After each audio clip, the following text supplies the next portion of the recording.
دو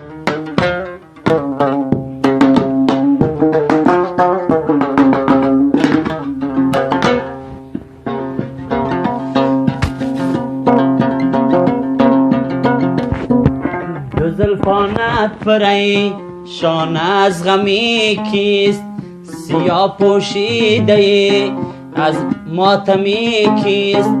دو چشمت روزگار من سیاه کرد، نگاهت آشنا در عالمی کیست. پریشان حالم پریشان حالم پریشانم وای پریشان.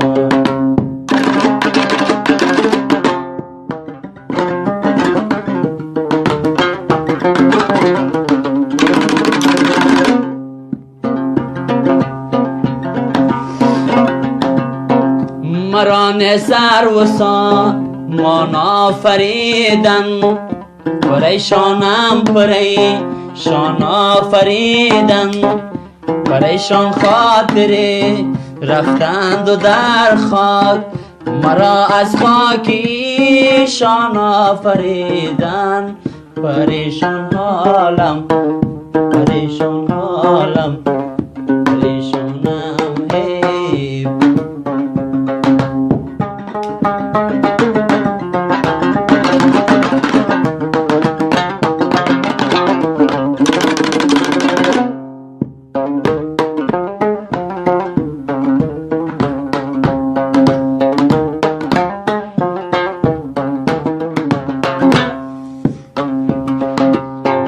رها کردی چرا دستی دلم را، به خاک و خون کشیدی حاصلم را.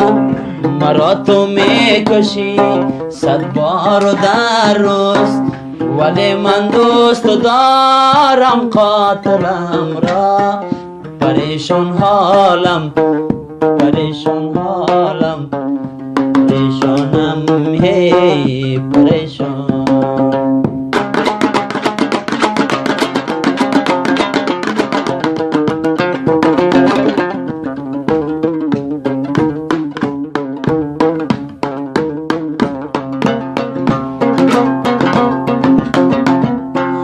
دلم باغی پر از ریحان و گل بود، بروی رودش قد مثل پل بود. نگاهم کردی و ویران شدین دل، مگم چشمی تو از قومی مغول بود.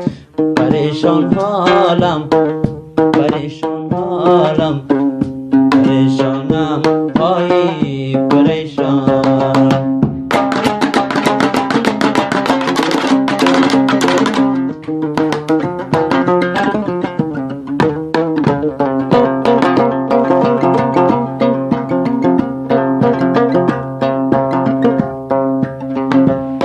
شبی رفتم با بالینی نگار آیسته آیسته،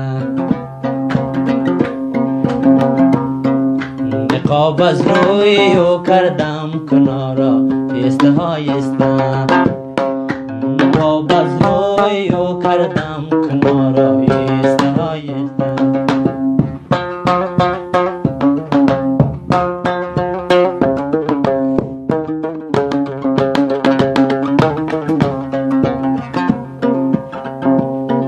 دو دستی نارسایی خود کمند گردنش کردم،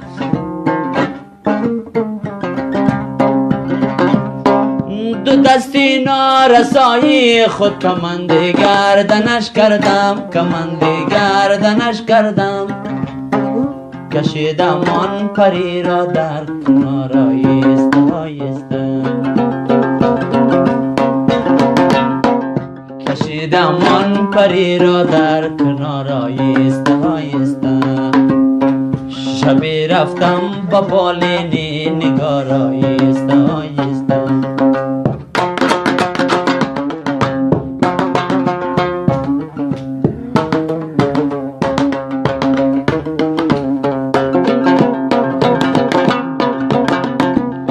لبی لالا چشمش چو بوسیدم زیروی ناز و با من گفت زیروی ناز و با من